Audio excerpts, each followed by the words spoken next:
The outbreak of the COVID-19 represents an unprecedented economic shock.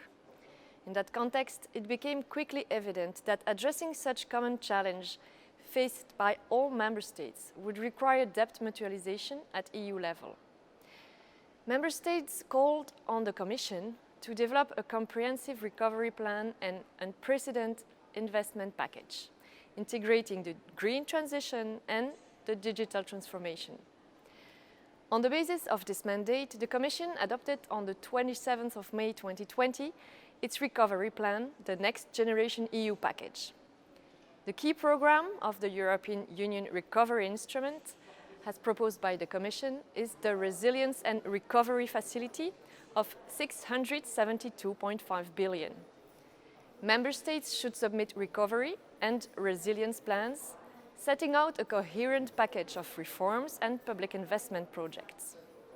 As Greens, our priorities were ensuring political priority setting for the allocation of funds via minimum shares for three overarching priorities: the green and open digital transformation, and the improvement of social, economic and institutional resilience. That the entire RRF spending contributes at least to 40% to the climate objectives, and a 10% target for other environmental objectives referred to in the taxonomy regulation: pollution, circular economy, water, and in particular biodiversity.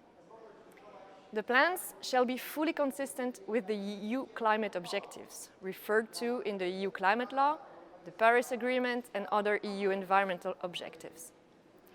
The plans should also contain a transversal gender section.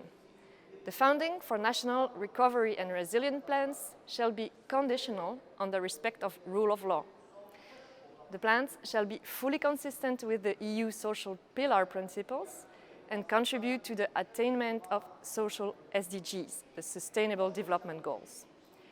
And the main features of the trilogue deal reached just before Christmas 2020 are 250 billion euros, 37% of the fund for climate, tracked with an updated and methodology, 100% do not significant harm principle, which means excluding any support to economic activities that are significantly harmful to the environment, and a qualitative target for biodiversity.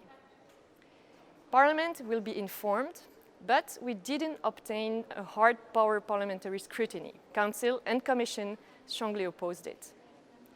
On the conditionality, it is important to mention that the Parliament managed to largely limit the ex post conditionality on excessive deficit by putting a ceiling on potential suspension of remaining resources of a recovery and resilience plan due to excessive deficit. National plans will have to be consistent with the 6 pillars of European priorities and report accordingly. In addition to social and economic cohesion, climate, digital and youth, our group has fought successfully to include institutional resilience and crisis preparedness as a separate pillar.